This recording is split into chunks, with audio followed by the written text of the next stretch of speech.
what is the word networking, like how does it even make you feel when somebody says the word like? Well, networking feels like it's full of pressure. Like you have to put a huge effort into networking and making connections, and it feels like a job in itself, and I don't think it needs to be a job. I think it's just about putting yourself out there, but then also doing what you can to help connect other people. My dad gave me a really good piece of advice. He said, help enough other people get what they want and you'll always get what you want. And that's kind of something we've been trying to do with Working Not Working. I think networking is more proactive.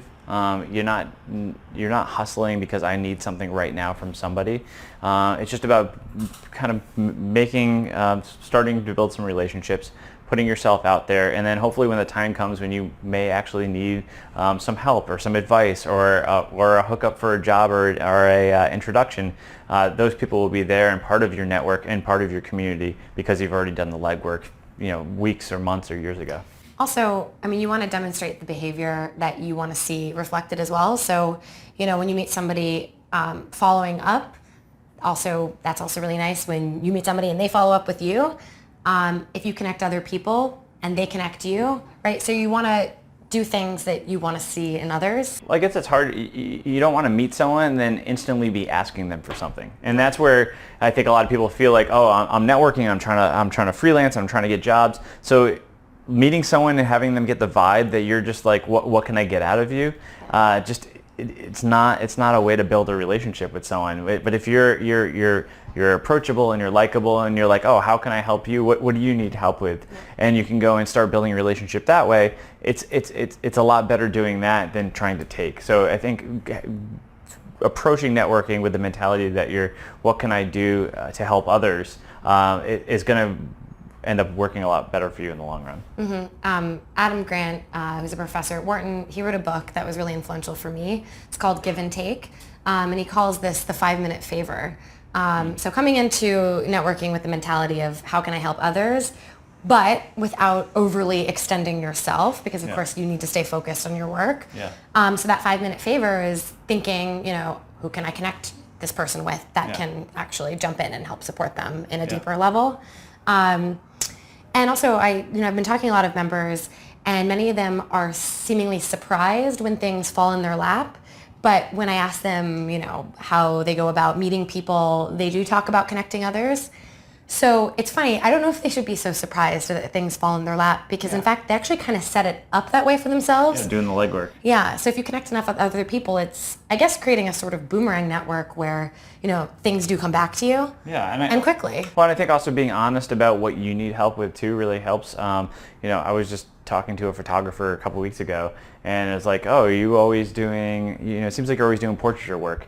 And I'm like, have you ever done anything with sets? He's like, well, usually we don't have the budget for sets. And he's sitting right next to a guy who does 3D modeling. And I'm like, well, have you guys ever considered working together? And they're like, oh, no, we hadn't. And he's like, well, I would love to help you with that. And it's like, and so like even just putting out there the things that you may, be looking for, people are more inclined to help you out when you put those requests out. If they're like, oh, yeah, I can totally help you with that. And it's just like, it's kind of spreading the goodwill. Rethinking the way you approach networking is definitely trial and error. One major piece of learning in our own networking is just don't promise connections and intros. People get busy. You also want to ask permission when you make that intro, or rather before you make that intro, you want to go to the other person and tell them why you want to make the connection. And are they okay with that? And if they're okay with it, then you can make the connection. You want to have a really clear subject line. You want to give context to why you're introducing. Don't assume that people are just going to figure it out. Right. And respecting people's time. And also respecting your own time, because this could become really sort of labor intensive as you're doing the back and forth and finding yourself playing personal secretary to people. Yeah, I think it's really important to compliment other people's work, and people love feeling appreciated or like they had an effect on you with the work that they do. So like if anybody ever tells me that they like something I did, it's like I'm supremely flattered. And so, don't assume someone hears it all the time, or even if you think they do, it always just to send them a nice note, whether it's a tweet or an email, just saying, hey, I really love what you did here or there, or in general, that goes a really long way. Yeah, and so that the flattery doesn't feel forced. Always bringing it back to how it affected you. That just automatically makes it personal. Yeah. and the impact that their work or their speech had on you. They may be not expecting it at all, or it might come in a moment where they really need it. Maybe they're having some creative self-doubt, and you go and send them a note saying how much you love their work and how much it inspired them.